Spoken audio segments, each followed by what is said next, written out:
Good morning or good afternoon, whichever one it is. Savva from Savva Talk Spurs here. And this morning it wasn't really a morning question. It was more a discussion on our squad depth. My question this morning, my discussion this morning is all around, do Spurs have depth?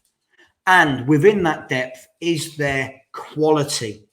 So over the last couple of months, I feel like a lot of what I said gets misconstrued. I'm called negative. I'm told that I'm glass half empty because I ask questions that are difficult for fans to accept and acknowledge.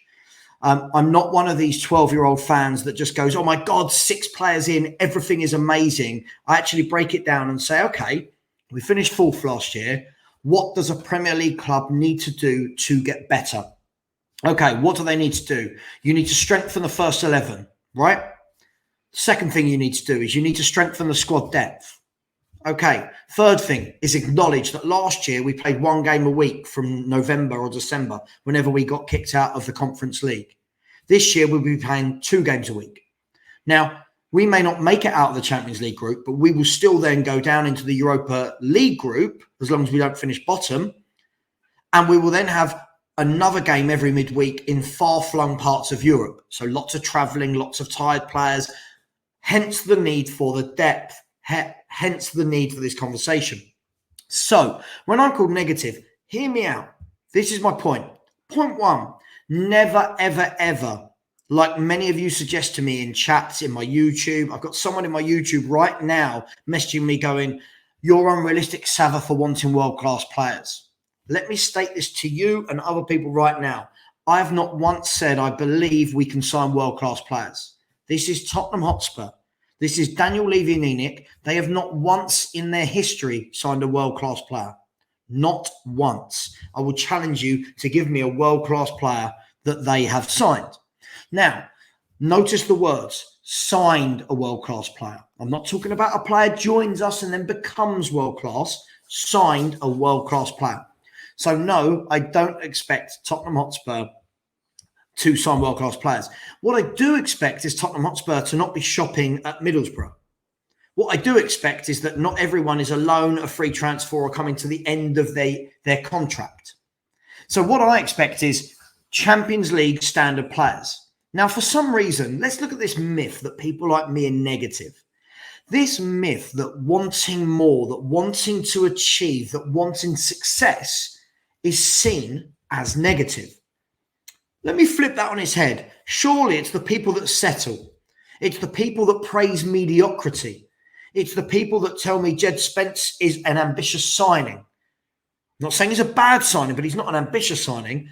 Surely those people are the negative ones. Now, I wouldn't go out and call them negative, but I do worry about the lack of ambition. But please don't call me negative because I want Spurs to push on and really challenge for things. Now, let's bring this back to the main point. And I'm sure right now, because this is pre-recorded, I'm sure that right now, whatever time you're watching this, in the chat, you're going to be putting in going, oh my God, Savva, you're so negative, blah, blah, blah. Every year I'm called negative. Every year. I was called negative for saying that Dele Alli was poor. Years ago, I was called negative. He'll come good. You don't know football.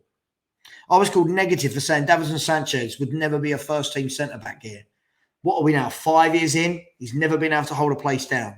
I was called negative for Lo Celso for saying that he's not very good. I was called negative for saying that Ndombele is not a baller, not this world-class baller.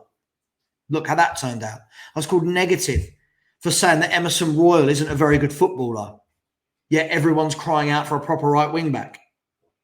I've been called negative for years and years and years, but every year, I'm not saying I'm right on everything. No one is right on everything. But my general stance on the team year in, year out seems to be right. When everyone was saying that summer under Jose Mourinho was a 10 out of 10, and I said, I don't believe he wanted half of them. I don't believe he wanted Roden, Bergwijn, Doherty, Gedson, Vinicius, Hart. I don't believe he wanted them. People are telling me, no, they're Jose signings. He wouldn't be here otherwise. And I'm still sitting here saying the same thing about Conte. Now, let me move on to the main point. Let's talk about the squad depth. There's this myth, this great belief that I keep being told about in WhatsApp groups, in Instagram chats, in YouTube channels, YouTube chats, that there's loads of depth now. We've really improved the depth from last year. Let's break this down, because as everything, there's facts behind everything. Let's start with our goalkeeper. We have signed Fraser Forster. Fraser Forster will replace Galini.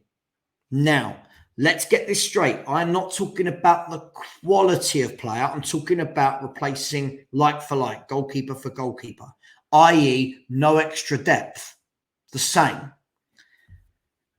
Forster is coming for Galini, so there's no depth added there. Yeah, Longley has come in and Tanganga's gone out, so there's no depth added there. The same amount of centre-backs. Yeah.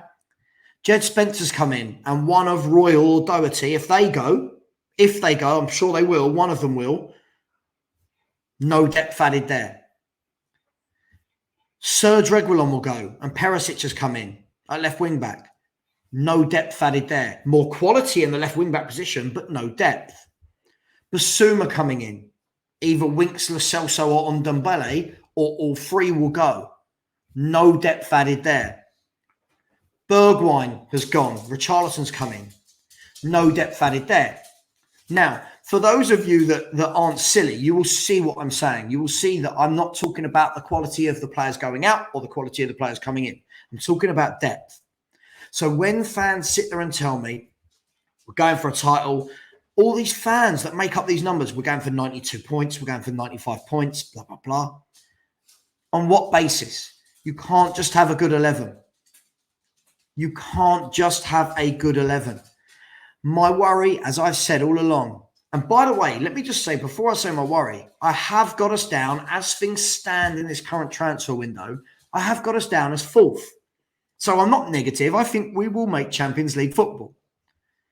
However, that is all to do with what the Man U do for the rest of this window, what the Arsenal do the rest of this window, what the West Ham do. Okay? So at the moment, I have got us down as 4th.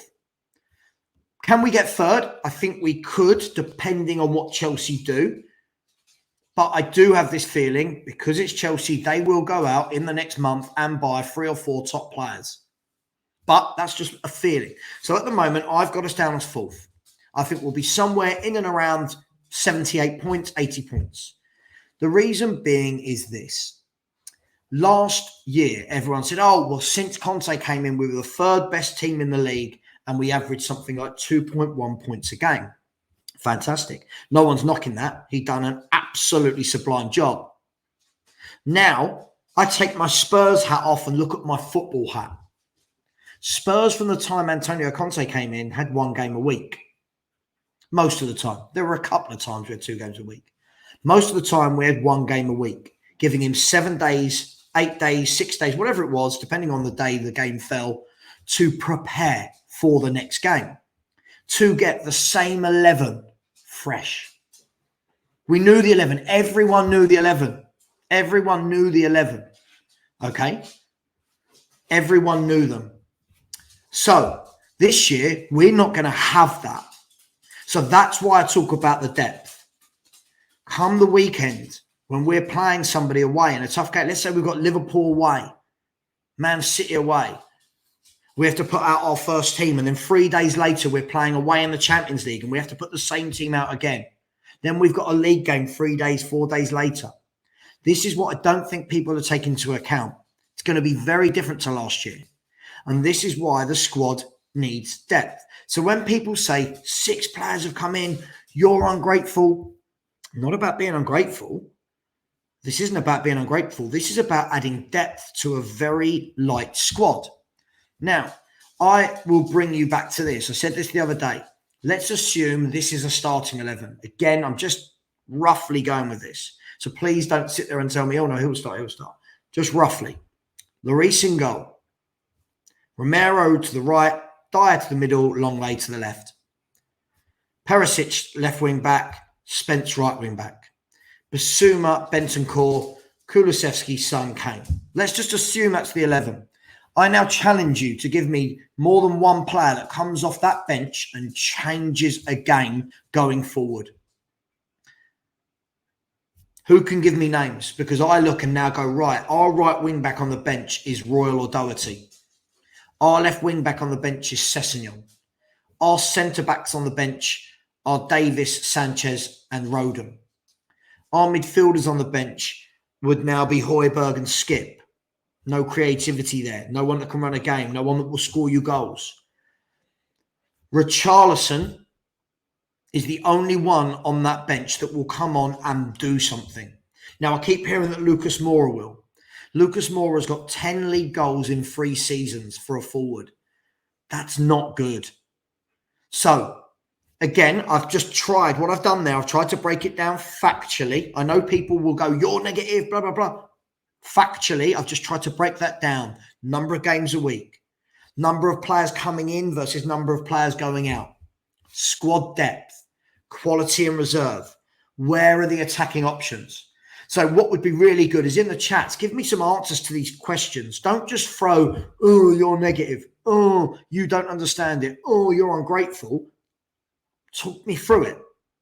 Now, could this all change? Of course, this could all change. If Spurs now go and get a top centre-half, a top right wing-back and a top attacking midfielder, all of a sudden, now you've got 3 additional heads. Now you've got 3 or 4 players coming off the bench that can affect a game. And don't forget, this is a 5-sub season. So please don't just sit there and do what most people do and go, oh, Savva's negative. Yada. I've heard this for years. We haven't won anything for years. I'm not often far off. Okay? I'm not often far off. People, when answering this, please use this, not this, because this is what gets us into trouble in life. In sport, in work, in love, this is what gets us into trouble, is using our heart rather than our head to see what's actually going on. So take from that what you will. Break that all down. Now tell me, where's the depth? Where's the quality? Where are the attackers? How on earth are we going to play 2 games a week, be in every competition like most fans are saying, win a cup, finish 2nd or 3rd, and go deep into the Champions League? Sometimes there's a little thing called realism and reality. I'm not saying don't dream. Go and dream. But don't tell the people with their feet on the ground that they are negative because they see the facts and the truth. Leave your thoughts. Leave your comments. I'll be going live later. Much love to you all. Let me know what you think. Please keep liking, keep subscribing. Next week, we'll be doing more ticket and shirt giveaways. So please, please, please keep subscribing. And most of all, smash that like button. Much love. Bye-bye.